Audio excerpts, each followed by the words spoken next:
In today's video, how to get more videography jobs.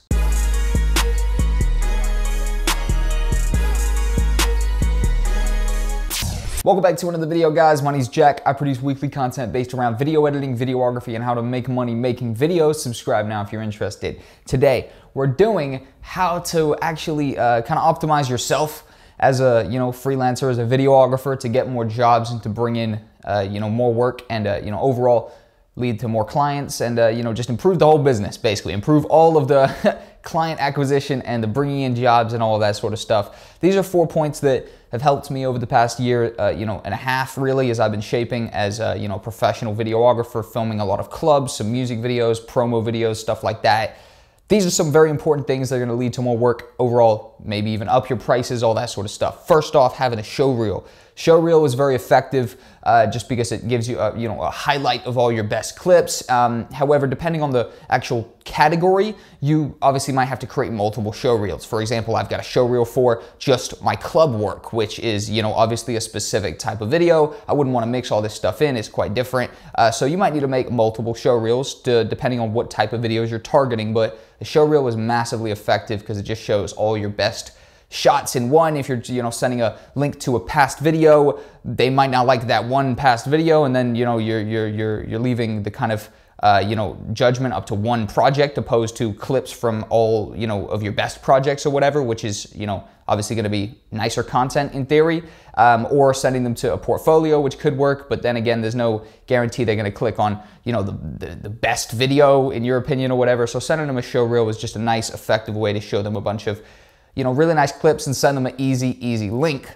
And it obviously summarizes your work really well. So show reel, definitely very important. Oh, 2 secs, hold on. All right, next up, business cards. Business cards, very important as well, for just the fact that these can lead to much more work. It's very effective to obviously give someone a business card if they come up to you, see you filming. This is a scenario that happens pretty much every single gig that I go to film. Someone, at least one person, will come up to me and ask who I represent or something like that, or who booked me, or one of a million different random questions they might ask that you can then be like, hey, this is who I am, give them your business card.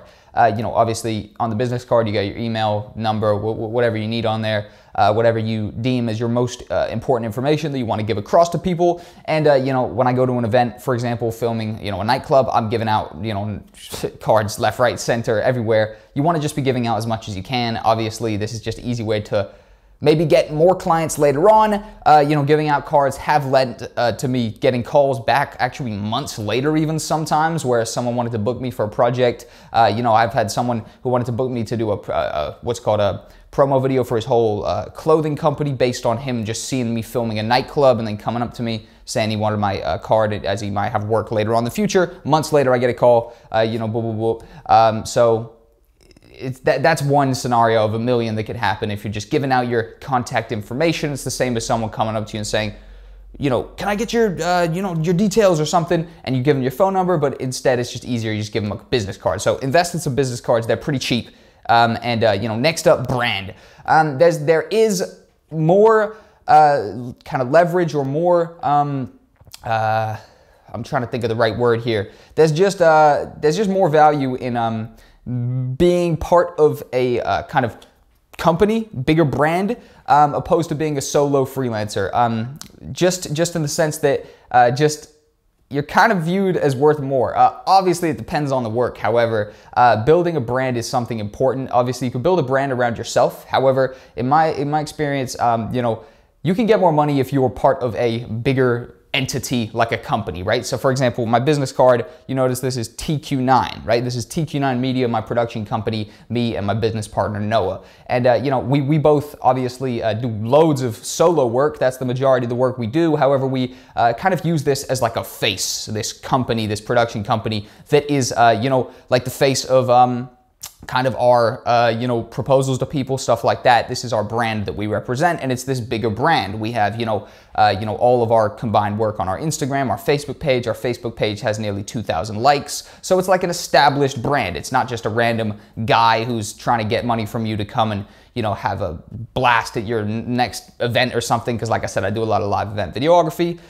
You know, it's not just a random guy. This is a bigger entity, this company, TQ9 Media. So there is, you know, value in just creating this bigger entity that you are, you know, a part of, even though, you know, it's only me and my business partner, Noah. However, it's still this bigger entity that obviously has kind of like some social proof behind it that we're, you know, members of a production company opposed to solo freelancers, and, you know, carries more weight in my experience, even though it seems pretty minute in, you know, my explanation of it, which might not have been the best. Finally, being proactive. This seems like a throwaway tip, but if you are really about this freelance lifestyle, you know that's not a throwaway tip. That's the name of the whole game, for real. Like, it's being proactive is the name of the entire game. The more proactive you are in the early stages of your career, of your development of clients, and you know, building up you know, recurring people who are coming back to you for videos, which is also the name of the game. How do you build a consistent income? Being proactive is the name of the game in the first you know, stages, definitely, because the harder you go in these first stages, the more people you get in front of, the more projects you work on, the more possibility there is to be recommended, or for someone to come and ask for a business card and then actually book you later on, or any number of scenarios you could be in by just being on set or being on site. Whatever sort of videography you're doing, being proactive, just getting yourself onto as many possible jobs as you can, even if the money's not amazing at first. Don't care. Honestly, there's so many people doing this that you gotta really love it for the first year or two, and then you'll start seeing some significant money. Obviously, there's no set blueprint. Not everybody, you know, succeeds after 2 years, and some people have to succeed after 1 month. You know what I mean? So there's no definite thing, but being proactive is the controllable variable that can just make you succeed a lot faster, bring in a lot more clients by being proactive. Just in case you're confused by that, I mean, just hitting loads of people up, trying to get yourself onto as many possible jobs as you can, not being selective and snobby, especially in the first stages. I would turn up for free. I would turn up for 30 bucks. I would turn up for 50. I didn't give a shit. I just knew that I needed to get in front of as many people as I could to obviously build up clientele, build up a consistent thing here, not just a random hobby that you're doing, right? Obviously, it originates as a hobby and then translates and, you know, grows into something else. But I'm about to finish the video right now. This has been it. If you've enjoyed, subscribe if you're not subscribed already. If you're enjoying this flow of things and you want another video like this, I'm gonna leave a thumbnail on screen as soon as this video ends. Screw it, I've got the thumbnail right here. I'm not sure what video it is, I haven't decided yet, but it's definitely gonna bring a lot of value to you if you enjoyed this video and made it to this point, which if you've made it to the end, you definitely found value in this and you found it entertaining, or you're just majorly hating, in which case, go to the next video, hate on that one too, so I could get some views and money. Thanks for watching, guys. Have a nice day and goodbye.